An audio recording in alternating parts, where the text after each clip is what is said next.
Hi, Elsie. Hi, Kathy. Oh, I'm so excited.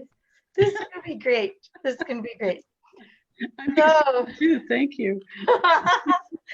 so we've had a wonderful day of hearing all different ways to be inspired to make a new future and to unify our world and mobilize people to a new concept of reality in our future and leaving the world in a better place. So what I wanted to start with you, Else, if you would be so kind, is to talk about that. Our question, let me say it exactly right. Let me read it right here. What is needed to mobilize the world unity movement?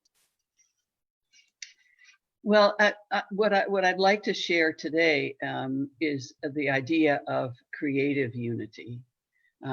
Since I work a lot with creativity and have all my life, I wanted to simply put those two concepts together and share with others, where it goes for me. In 45 minutes, we could talk about this for days, obviously, as we could everyone else's. And I want to, before I start any of the dialogue, I want to say how I really feel as if I could have been sitting in laps all day long. I saw Bill Spady's session. I'm connecting, this work connects with what he's doing.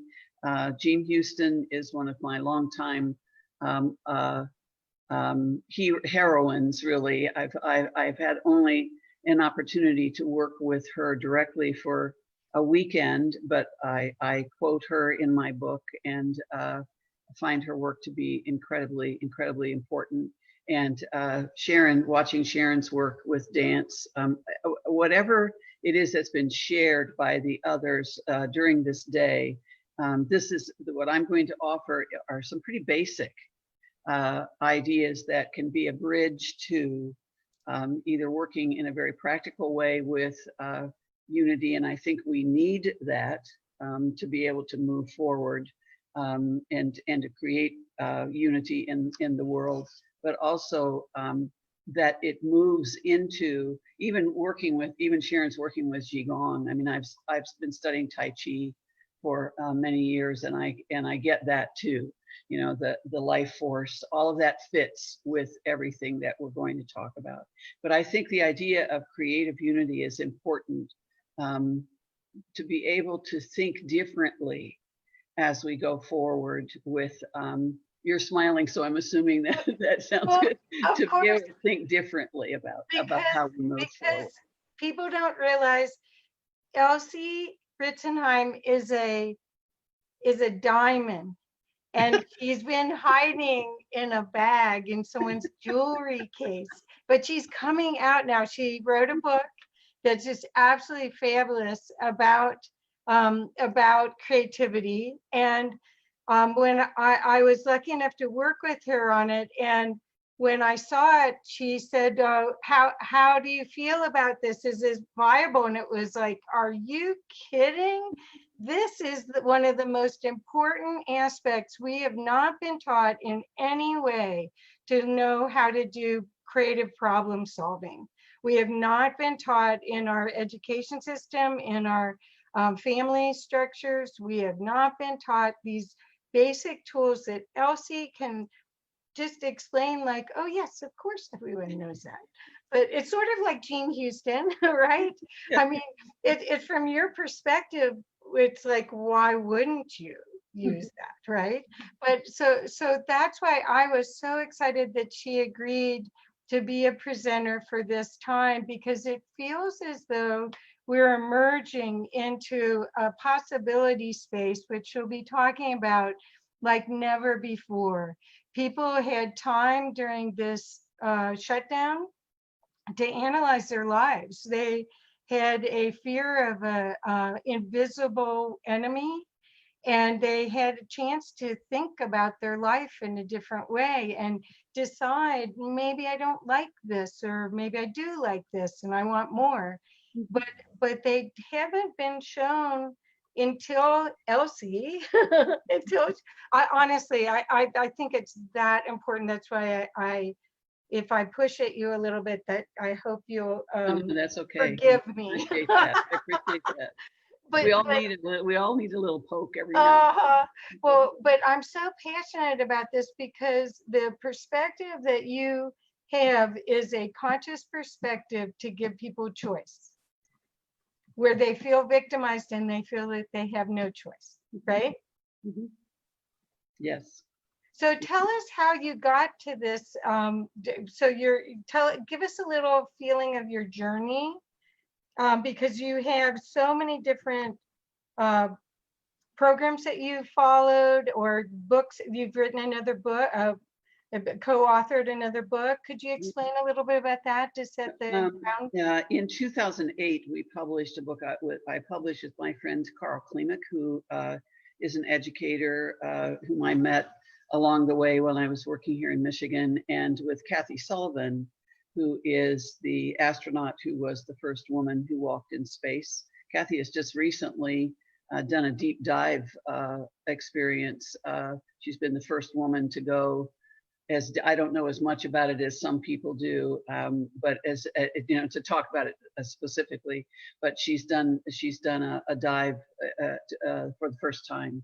A woman has gone that deeply into the ocean, which has been a really impressive thing. And the three of us worked with a book called Generative Leadership. And the subtitle was Shaping New Futures for Today's Schools. I've worked all of my life in education. And it's sort of like Bill, when Bill said earlier, you know, on his opportunity to talk with you, that he had been 50 years. I think it's 53 now for me. And I still consider myself an educator because I'm interacting with friends that are still in the classroom and still working, and I'm still fascinated by what we need to change about education. But all along, I started as a music teacher. I knew I always wanted to teach. I was a musician, and it's important for me to share with this that I was told from the time I was young, because I graduated from college in the 60s and from high school in the early 60s. The women didn't have a voice back then much, and so I did pretty much whatever I was told. So I knew I wanted to be a teacher from the time I was 5 years old, but I never thought about being a music teacher until my band director said, "Oh, you know, I know you want to go into teaching. You should be a music teacher because you're good at it." Okay. So that's, you know, that's what we did.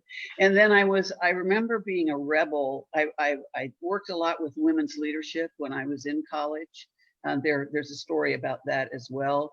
I know my clarinet professor, whom I had worked with from the time I was a senior in high school, was very upset, and the associate dean at the university had to go to him and tell him really just to leave me alone.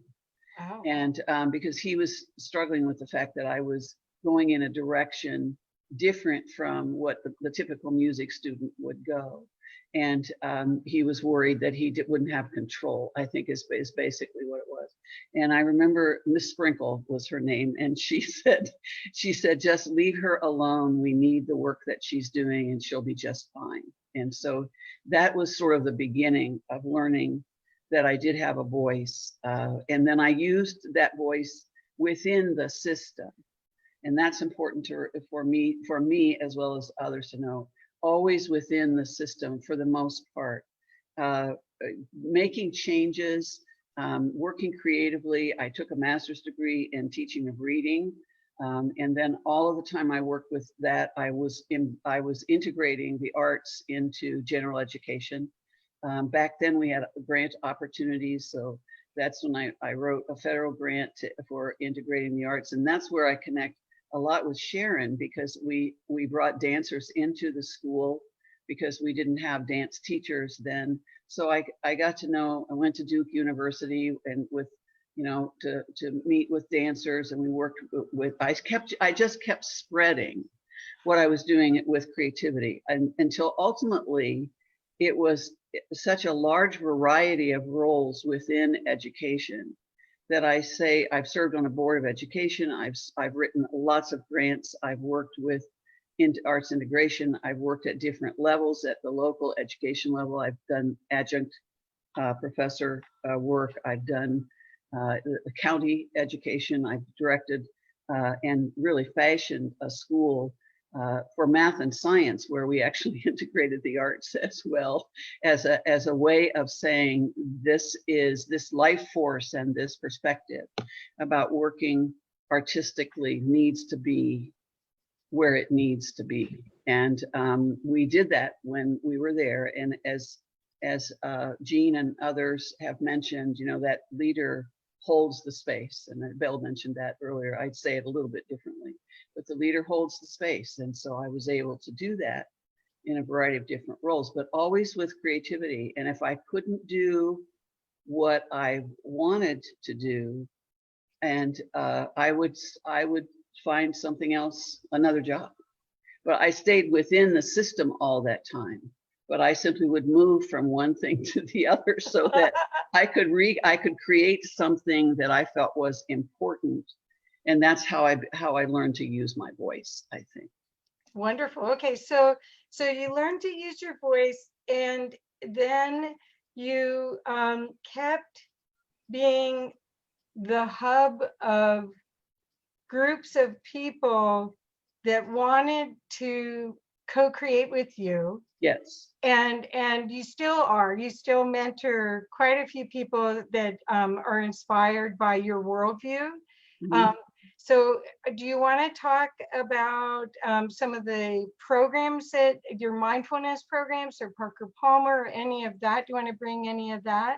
Well, very quickly, one of the things, I mean, I've now a business called Inspiring Creative Women, and that came actually from the subtitle of my book is Awakening Your Creative Voice. Right. And the subtitle is Women in a World of Possibility. I say that I'm the possibility lady. That's really, and the question lady, because that's really where I sit most of the time. And those who know me will know that that's what I love to talk about. And I love to take them there as well. But I actually, there is a group here in Michigan called the Network for Creative Possibility. Doesn't have to be just here, but it's begun here. We often meet in my condo. We've been meeting on Zoom now because of the pandemic, but we connect with one another with a question, opening the question to what I call creativity conversations. That's really what I'm interested in. And I think creativity conversations for me is at the basis of what we need to be doing for creative unity, is that not only are we unifying the world, but we're also connecting with one another. There's someone mentioned, and I use this term, I wish I remembered who said it, but I've not forgotten that conversation is the new currency. And so I like the idea of having dialogue, of being able to hear and to see with new eyes, to hear what other people have to say, to be able to sit back and reframe based on what others are bringing. And there are tremendous lessons I know that I've learned for myself, and I think are there for others to learn as a result of that. Right. And as a result of that, sitting in circle, no matter how big the circle is or how big the arena is, I mean, we're really doing this with these Zoom calls, is sitting in that circle for possibilities to think differently about the work that we need to do, but we're listening to one another deeply, and we're given the opportunity then to go forward and to work differently if we choose to do that. Right. Well, but I guess the recipe that I see that you have that's different than others is that you have a very practical way for people to look at, and we'll be doing that with your slide presentation. You have a practical way for people to look at whatever is happening in their life, right, and be able to look at it from all different perspectives. Right. And how did you learn to do that? Some of it came from work that I did years and years ago in a public school system. I had the opportunity to work with a friend at the time who was also a grants writer, and he was working with learning styles. And he had written a grant to implement those in the district. At the same time, I was working with a grant in the same district with integrating the arts. And we ultimately got together and we worked with the learning process through the arts. And what Alex did was bring in the Myers-Briggs work, the learning styles. There are other styles processes that they've used in at least in education, I know, since then. And what happened with this was that it influenced tremendously. And then we worked with a dancer, believe it or not, who also was working with styles and that were placed in the body, in various places in the body. And so what Betsy did was put her work with the work that we had. And we did a summer program for teachers and artists together. And they worked together and then for a week. And then for the second week, we brought children in and they worked with us in the morning so that we could practice what we were learning and then dialogue about that in the afternoon. Wow. And Betsy's work was a tremendous influence. And I still have a good friend who taught dance in the public schools, and Stephanie still works with Betsy's work, but it was a sort of embodiment, that we've talked about earlier today in the other session. It was embodying those styles in ways that we could learn more about ourselves and also how we thought and how we interacted with one another.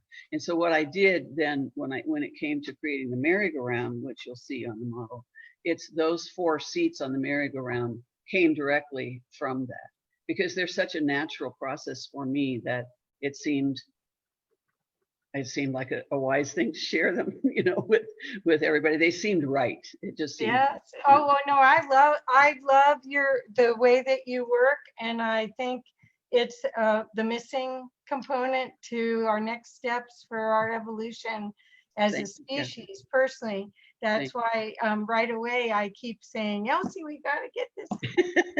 So do you want me to, there have been a couple of questions on Facebook, but I'm going to wait.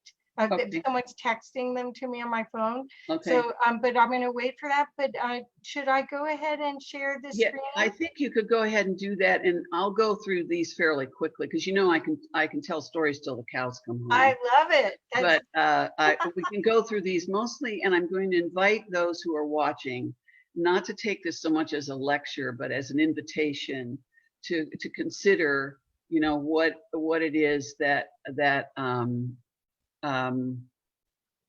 talking about, because I think being open and making choices is a part of our creative nature. So what I'm bringing in is the idea of creative unity equaling possibility, and this going from the inside out. Now I'm rather than telling you to keep change, I'm just going to do this, and so the people who are watching, I don't have indigestion. I'm just giving Kathy a symbol of when to move the. I can't see you right now, so you can't. No, okay. I apologize. Oh, I don't know. I think it's because we showed that video. That's okay. So but that's too bad, because that was okay. So I was trying to be really cute. So they, so if you just change the slide, I'll just okay. Working with creative unity, I'm going to offer everyone. I'm getting all kinds of things on my visual here too about the waiting room. I'm sorry, I'm doing it. That is the challenge of this. Oh, that's okay. Of this, okay. Me running your slides. That's okay. That you're seeing what this is not an easy job. That's okay. Just so you know, I'll just click them off. Okay, apologize, but it may happen again. I'm going to offer 3 key ideas that I think are for us to think about for each of these 3 perspectives that I'm offering. With creative unity, change and creativity always begin inside us. And I've heard others say already this afternoon and this morning that it's about inside out, and that my work, the model, as you'll see in a minute, is called inside out, awakening your creative voice inside out and developing your creativity muscle. And so I think the unity, first of all, going inside, I'm going to ask us to trust ourselves that to be able you know, Janet Warfield this morning said in her session, I only saw a teeny bit of hers, and what I heard before I had to leave was stop using the shoulds. Stop using the shoulds. And I think that's a good way to say, you know, I grew up doing everything that I thought I should do. And so trusting myself, I'm still working at this. I mean, I'm 76 and I'm still working on learning who my own true self is. It's been a wonderful journey, but it's also a wonderful place to be, and to allow myself to say, I know who I am. I can explore, you know, more of who I am, but I trust myself enough and my experience enough to be able to offer my perspectives to other people. It takes courage, I think, to work with unity, and also and to be creative. And that's something that I've learned through going to retreats for Courage to Lead, Parker Palmer's work, his Courage to Lead, Courage to Teach work over the years. A tremendous amount of courage. And when we bring forth that courage, we're going to feel vulnerable. So the vulnerability is something that I'm not so sure we talk about much. It doesn't feel good to move out of your comfort zone, and to be able to go to a place where we can be creative and do something slightly differently. And even though, as Jean said earlier, that this really is an incredible time in human history. She's absolutely right about that. I agree with all of that. And she also said that it's time, I wrote her a little note, it's time to wake up now. And I would say that that's really what this work is about. It's time to wake up now, and here are some tools that can help you move forward if you need those. And we'll talk about that in a second. The third thing that I think is really important is that we ask, when we're talking about unity and creative unity, is that we ask each other, how might we rethink something that we're doing? How might we move forward in a different way, rather than how just might I move forward in a different way? It's moving to that, from that debate, to observe, be able to be open to what others in the world and in a group, if we're working in a group, are thinking and are saying.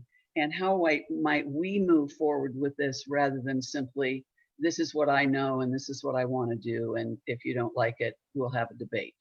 So it's being open to other perspectives. So we can change the slide, Kathy.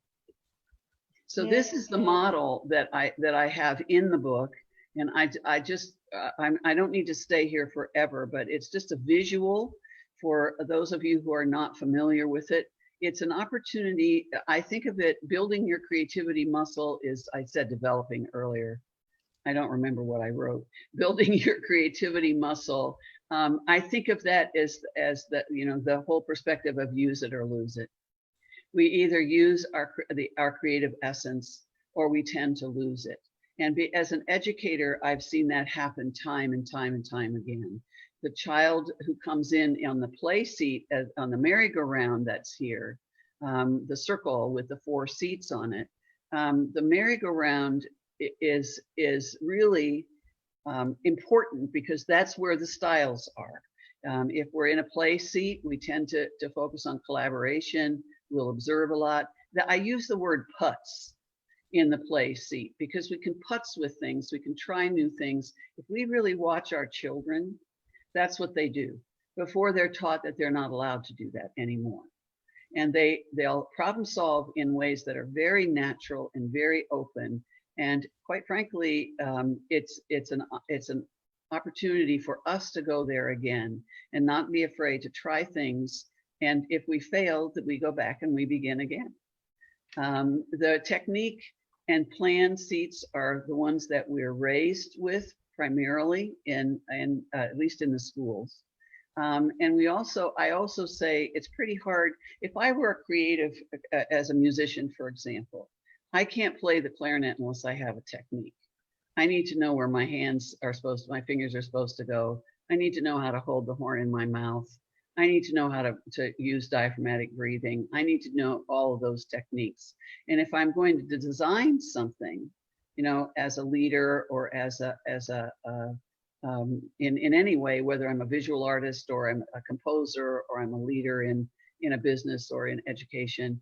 There are structures and there's an analytical part to it. And then there's the risk part where we learn self-discovery and flexibility, which is quite frankly, I think right now where the risk seat and the play seat are where we are in the universe right now. That's really what we're being allowed to do. And it's really what the virus has given us an opportunity to do, is opening a space for possibility where we can step in and do things differently. We can play with ideas, we can take risks. And this is the whole visual in the book is described as a playground. And it's really the infinite playground. It's not something that stops. It goes really throughout the time that we're here. And so as you walk through the playground, and in the book, I walk through and ask you to sit in a park bench and think about your intuition and then develop that. To think about being mindful. The both and is one that it's really a passion for me, because that's really the yin and yang. That's standing in the center of the seesaw like I used to do when I was a young child, and try to balance that big hunk of wood so that it would balance both sides. And when you stand in the center of the masculine and the feminine energy, and we're learning more about the feminine energy, and we're learning that about the evolution of the feminine energy, that's the magic space. Or as a musician, I would just describe it like John Cow does, as standing in the center of the sweets of the sheet music, and the other side is jazz, where we have the opportunity to play together beautifully, but we can improvise and create, our own pieces. Improvisation is also important. It's because we improvise all the time, but we very rarely talk about that. And if we're going to be creative and we're coming together to create a new future for our humanity, being able to improvise and play with that is important. And I'll talk about others. There are principles on the playground. We move from paying attention to our intuition, being mindful and practices for that, to action, where we perform. We can ship it, as Seth Godin says. Or we can begin again. It's like developing a prototype. If it's not working, you go back, and then principles that I learned from three longtime friends of mine are on the model. And we'll talk a little bit more about the B in just a second. So that's the model. We can move to the next slide. The possibility space is in the center of the merry-go-round. That's where the quantum system lives, that both Jean and Sharon were talking about, and I'm sure others have through the Unity Week. It's the quantum energy where we're connected to the whole, where we allow our energy to be open and to be receptive, and that we're willing to step into that space of infinite possibility, to think and to hear and to feel what it is that we need to do, and to allow our authentic inner voices to emerge. And the authentic inner voice is what's important. It's not the voice that my clarinet professor told me I should have, or that my mother necessarily told me I should have, or that my next door neighbor tells me I should have. It's learning who my own true self is, and being able to step in with my authentic inner voice. Seeing with new eyes is simply being able to see with a different perspective. Embracing the unknown. I put a photo here of the river because I think it's symbolic of the flow that is happening certainly now, and that we aren't always for sure knowing where that water is going to go on any given day. I mean, we've up here in Michigan, we've been having lots of floods, and we've been having high water levels and all of that, but the flow of the river and the authenticity of the river and the power of the river is what's in the unknown. We simply don't always know, what's going to come in the next moment. And it's important for me to mention that I think in that possibility space, if we're working with unity, creative unity, that we're all willing to enter the space and that we're all willing to create an energy shift, because it needs to be an energy rich environment for us to be able to move forward with what we're learning to do, and to be able to focus on future solutions, to be able to innovate, and to be able to have a world-centric perspective. It's an energy-rich of being optimistic and being creative that we take in there. And then the next one slide is about the creative essence. We're all born with a creative essence. Being aware of that is incredibly important. That we come into the world creative beings. We have a creative essence that we bring in from the first day that we're here, but we lose that awareness of that creative essence, I believe, because it's schooled out of us. And especially these days I know somebody asked Bill this morning a question about the learning not simply being, the standardized test score. Learning is not the standardized test score. That we're programmed, to move in a certain way within a certain time frame. Being original is one of the being original and stand by it is one of the principles on the model. I would ask that we think about sending our voice of fear away.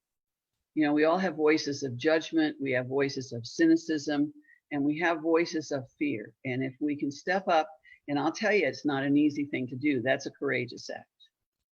To be able to send our voice of fear away and to be flexible, to allow ourselves to be flexible, that everything does not have to go the way we were told it had to go when we were 12 or 20. That it's right now, it is a time when our being able to use the creative essence and to go forward is incredibly important. And I put the B's on this slide, and awareness is important. Imagination we've talked about a lot with Jean Houston did a tremendous amount of that, and I agree with everything obviously that she said. And I've mentioned being improvisational, but I want to focus on the middle words, to be keenly aware. We need to really be aware of what's happening around us and inside of us, to know what's happening as we develop as human beings and what it is that we need and what we bring forth. Imagination is powerful. To be powerfully imaginative and not be afraid, as Einstein said. And I would to be audaciously improvisational. Don't be afraid to be in that moment and to step in and say, yes, yes, I'm here and I can do this, rather than, well, yeah, but I'm sorry, I can't go there. So, and the next slide, this is the next one is the last one. This is a quote from my book. Giving birth to new ideas and new constructs is what all of us, both women and men, need to do in this time of instability, revolution, and renaissance. And I know you and I have talked about the Renaissance, Kathy, and Jean Houston did as well today. We really are in a time of Renaissance. I think instability is a mild word for what we're going through right now, with everything that's happening with COVID-19 and the economy and all that. And I think that there are times when I feel that we're edging on a revolution, with the political movements and the movements that are coming forward through the things that have happened, in the last several weeks. And I think it's wonderful. We're moving forward in ways that we absolutely need to do. But I would remind us finally, we are the butterflies who speak. And that's another thing that I talk about in my book, is we are not in the cocoon anymore. That in order to have creative unity, we come out of that. It's okay to go in and reflect in that possibility space, to be able to journal and to be able to get quiet and to be silent and to be mindful. But we are the butterflies who speak. We come out, if a butterfly, in the quantum theory, If a butterfly moves its wings in Africa, we feel it over here. That everything that we do influences energetically everything else. And the other thing I did not put on this slide that I would remember is, I remembered when I heard Sharon talking, is to remember what T.S. Eliot said is, there is only the dance. So being able to move through the world, to have that joy and that perspective of being able to dance through what it is we need to do, helps us see the idea of unity and listening to one another a little bit differently. So, and at the last, this is just contact information for anybody if they want to. You know, I do mentoring, I do coaching. I love to have conversations to facilitate. So this is information for them if they're interested in contacting. So. Great, thank you, Elsie. You did get, I don't know, I couldn't see the chat here, but you did get several questions on Facebook. Elizabeth Fenton asked if we can transcend past pain where traumas sit, as far as using the wheel. I think that you know, the very practical perspective of that wheel is being able to sit in the I say in the book, in order to be creative and to move to a transcendent space, is being able to go into that possibility space, and to be able to become reflective, and to become willing to say, okay, what techniques do I need? Is there a plan that I need to consider? Am I willing to play with this in you know, in a variety of different ways? And am I willing to take risks, you know, to know who I am and to be able to step forward? I think if we work with, my experience has been, if we work with those four, that we can transcend a tremendous amount of things, but it's always a choice. Right. So it's a matter of being able to be able to step into that space and say, I am willing to allow a different energy to emerge. If we're not allowing that to happen, and we don't step into that space with that openness and that love and that feeling of loving ourselves as well as what it is that we want to become, it's very difficult, I think. Well, I think that one big part of this was that once you use the merry-go-round tool, you get into the middle and take a breath. Yes. And then you actually get a chance to choose. And because you're, up until then, you're triggered. You're on automatic response. Something happened, somebody said something, my boss did something, and then all of a sudden you're not clear-headed and you're not breathing, right? Right. So the tool part of this, I mean, even going to the ladies' bathroom and taking the what do you want to call it? Using the diagram. Right. And going, okay, I'm all by myself. Nobody can bother me in here. Right. And really start going, okay, what feels right? Because when you're on fight or flight like that, when you're in responding, you can't make the best choices. You can't problem solve, right? And the center, the possibility space is a place of presence. That came to me from Otto Scharmer's work with his U process, where you observe and observe and observe and observe, and then you find your own will and your own true self. And Parker Palmer talks about your own true self. I've worked with that myself a great deal in the last 10, 15 years. And once you allow yourself to go there, I can walk out on my deck in the morning and simply stand and be with the trees. There's a presence. That's a possibility space. I can stand and do standing meditation for Tai Chi. I can do Tai Chi, you know, alone. I can do any numbers of ways of allowing I can do, you know, the chakra meditations and allow myself to presence. I can do the vortex and be in the vortex and allow that energy that's around me. All of that is really appropriate. But ultimately, I'm going to need to take action in some way that is meaningful. And that's where the seats are. The other thing that I would remind those of us who are listening, we'll always go to the seat where we're most comfortable. Right. So I used to go to the technique seat all the time because that's always what I thought I was supposed to do. I don't go to that seat first anymore. Good. So it just depends on where we are in our lives. But in order to create something and to produce it, to make it and to take action on it, it's very important that we sit in all four of those seats. Yes, and that's why I thought that this could be one of the most helpful tools for anyone going through these times, because we're being bombarded with making decisions that are out of our comfort zone every day now.